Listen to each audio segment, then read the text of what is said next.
This is Jonathan Samuels with a Sky News Daily breaking news episode, because we're recording this just after Kate, the Princess of Wales, released a video message about her health, explaining that she has started chemotherapy after a cancer diagnosis. Let's have a listen.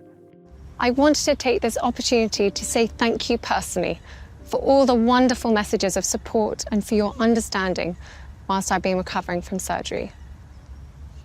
It has been an incredibly tough couple of months for our entire family, but I've had a fantastic medical team who have taken great care of me, for which I'm so grateful. In January, I underwent major abdominal surgery in London, and at the time, it was thought that my condition was non-cancerous. The surgery was successful. However, tests after the operation found cancer had been present.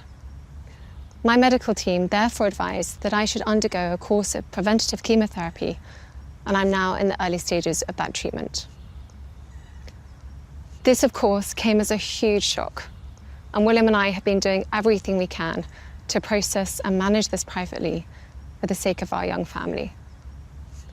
As you can imagine, this has taken time. It has taken me time to recover from major surgery in order to start my treatment, but most importantly, it has taken us time to explain everything to George, Charlotte and Louis in a way that's appropriate for them, and to reassure them that I'm going to be okay. As I've said to them, I am well and getting stronger every day by focusing on the things that will help me heal in my mind, body and spirits.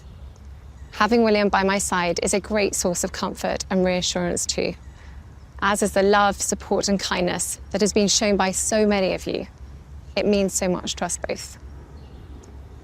We hope that you'll understand that as a family, we now need some time, space and privacy while I complete my treatment. My work has always brought me a deep sense of joy, and I look forward to being back when I'm able. But for now, I must focus on making a full recovery. At this time, I'm also thinking of all those whose lives have been affected by cancer. For everyone facing this disease, in whatever form, please do not lose faith or hope. You are not alone. Well, that video was filmed by BBC Studios in Windsor on Wednesday. We've spoken several times in recent weeks on this podcast to Sky News Royal Correspondent Rhiannon Mills about Kate's absence, so it's only fitting that Rhiannon is here with us once again. And Rhiannon, the Princess of Wales, speaking very bravely, and I thought at times sounding emotional as she delivered this, what is very sad news. What did you make of that recording? I thought it was a really difficult watch, and I think the moments that you can't help be moved by when she talks about her 3 children and how difficult it has been for them as a family unit to process exactly what's going on. In that message, of course, she talks about how when she first had that abdominal surgery in January, they thought it had gone well. Everything was okay. That's certainly what we've been hearing from speaking to people at the palace. But then it was late in February that some sort of follow-up tests then uncovered the cancer.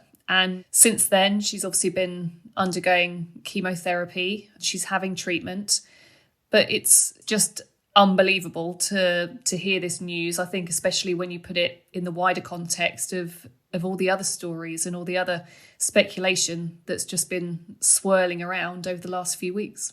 Yeah, I'll ask you about that in a moment. But when it comes to the cancer itself, the type of cancer, the specific treatment she's going through and the timing of when she found out, we may never know. No, and again, they have been asked today, can you confirm what kind of abdominal surgery she had? And they won't do that. We've also asked, are you going to say what kind of cancer it is? Again, they won't say that. And what they keep doing is referring us back to this timeline of what happened. But in terms of how long that's going to last, they again haven't told us that. Simply that both for Kate and her medical team, their focus is on trying to make sure she gets better, and they are all feeling hopeful that she will make a full recovery. Yeah, you talk about that hope, and in her statement she said that she's feeling well, that she's getting stronger every day, and she's focusing on things that will help her in her mind, body and spirit as well. She's got a very positive attitude, hasn't she? She really has. And it does put it into some context, doesn't it? When you think about the barrage of media attention that they've faced really ever since they announced that she was going in to have that surgery. The fact that since the end of February, they've also been having to deal with, one, her being diagnosed with cancer, two, the fact that she's had to start the treatment, and then also they've got 3 still relatively young children at home that they've obviously had to share this news with. And I just think, as you mentioned in that video, there were moments where it did feel like she was having to take a deep breath and kind of hold it together. And you do get the sense that, yeah, okay, she's the Princess of Wales, but ultimately this is a mother who is trying to hold it together for her 3 children.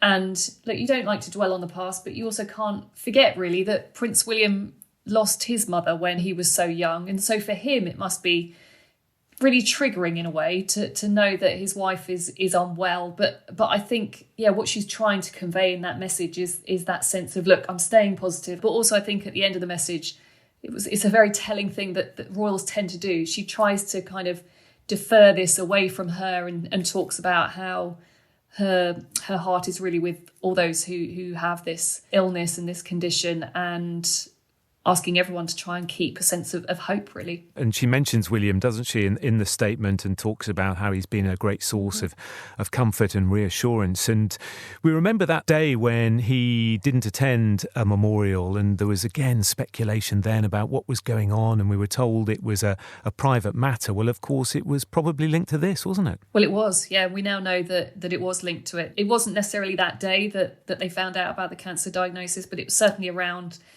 that time. And yeah, it's interesting that you should bring that up, because it was one of those moments, wasn't it, in the last few weeks that really sort of ramped up the conspiracy theories, all the social media chatter.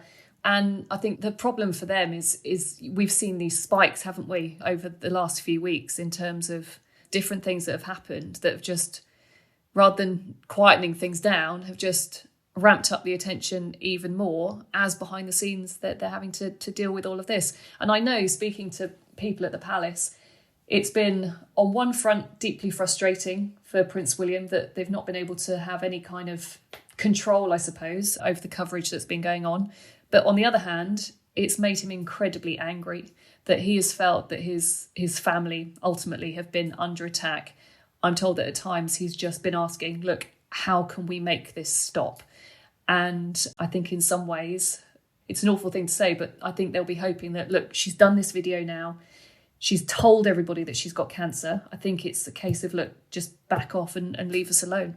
I mean, she has been under huge pressure, as the whole family has, and she will hope that this ends those conspiracy theories and some of that awful speculation. But do you think if he was asking that question, why, how can we make this stop, this video could have been released earlier and stopped a lot of that online nonsense? We had a briefing this afternoon about what was going on, and it was one of the questions that people kept asking. Why now? Why is this announcement being put out now? Is it a reaction to the media speculation that we've seen? And we were told categorically, no, this in no way has been a knee-jerk reaction to that. In some ways, there's a very practical reason for it, and it really relates back to their 3 children. Basically, George, Louis and Charlotte broke up for their Easter holidays yesterday. They're now on Easter break.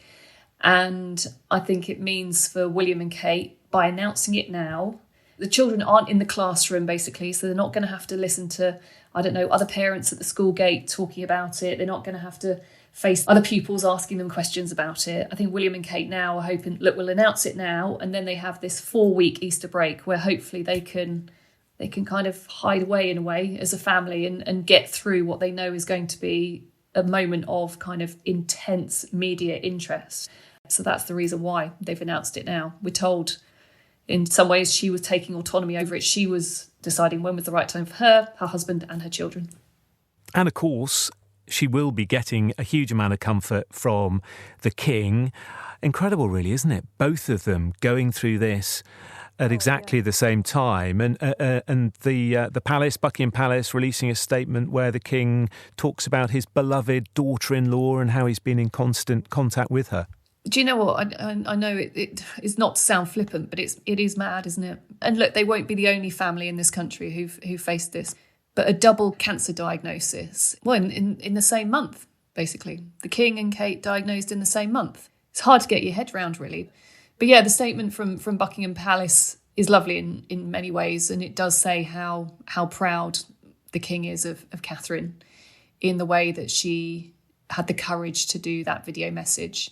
We often talk a lot about, look, how close are they as a family? And look, moments like this, health worries, they do bring families together at the worst of times, really. Yeah, I mean, it's desperately sad, isn't it, that we have this huge community of people who are struggling with cancer, and they get a lot of support from each other, as we know. Do you think they'll take comfort knowing that someone, of such high profile as Kate is on that journey with them? Well, the King certainly has had so much praise, hasn't he, for being so open about his cancer diagnosis. And certainly when he said that he was going in for his prostate procedure, prostate cancer charities couldn't have been happier that he was talking about his own treatment and raising awareness in that way. Kate, of course, has been criticised for being more private about her health matters, but today she could not have been more open, deciding to film that video on Wednesday. And she does look quite pale and she does look a bit more thin. But I think they appreciate the enormity of what she's announcing tonight. And I think it needed this to try and quieten down the critics, try and silence a bit of that speculation on social media, which in many ways has been so toxic. And yes, some people will say, well, look, she altered her Mother's Day picture. It was right that she was criticised for doing that. But I think now is the time for people to take a step back and think, gosh, at the time when they were facing all the criticism about the Mother's Day picture, about William pulling out of the memorial service, about them being seen in a car at Windsor together and speculation that had been faked, as all of that was blowing up, they were having to deal with her cancer diagnosis and her treatment. And just finally, Rhiannon, we know that the royal family rallied round Charles, of course, when he announced his diagnosis. Camilla especially doing a lot of extra public duties. How will the family react to this and help out? I think there was always going to be there was a lot of speculation, wasn't there, about when exactly were we going to see the Princess of Wales back at work. And they'd obviously set that deadline of Easter, saying, look, she'd be back after the Easter break. And in some ways, yeah, maybe that's played a little part in why they had to announce now that she's had this cancer diagnosis. William, of course, has just continued to try and do as many engagements as he possibly can, whilst also making sure that he's been there for the children. We keep being reminded of that. Kate also in her message talks about how she takes a great deal of enjoyment out of the work that she does. So I think she will want to be back as soon as possible. But we keep being told that, look, it'll be up to the doctors to decide whether she's well enough to get back to doing any engagements. The King, for example, of course, has been told that he can't do anything public facing at the moment because of his treatment plan. So whether it's going to be the same with Kate, we're not entirely sure. What they have said is there's the possibility that she may appear at some kind of big royal events, but that doesn't necessarily mean that we're going to see her back to full working royal capacity. There is no doubt that people miss seeing the Princess of Wales out on her public engagements. The newspapers certainly miss her a great deal. But we just wait and see. And I think most people will just be sending their best wishes, really, that she now has that time to heal. In fact, that the whole family are given a bit of time and space to heal from what is a very difficult moment in their lives. Of course, and all of us wish her well. Also, Rhiannon, thank you very much. And that was Sky News Royal Correspondent Rhiannon Mills, and this has been the Sky News Daily. Thank you for listening.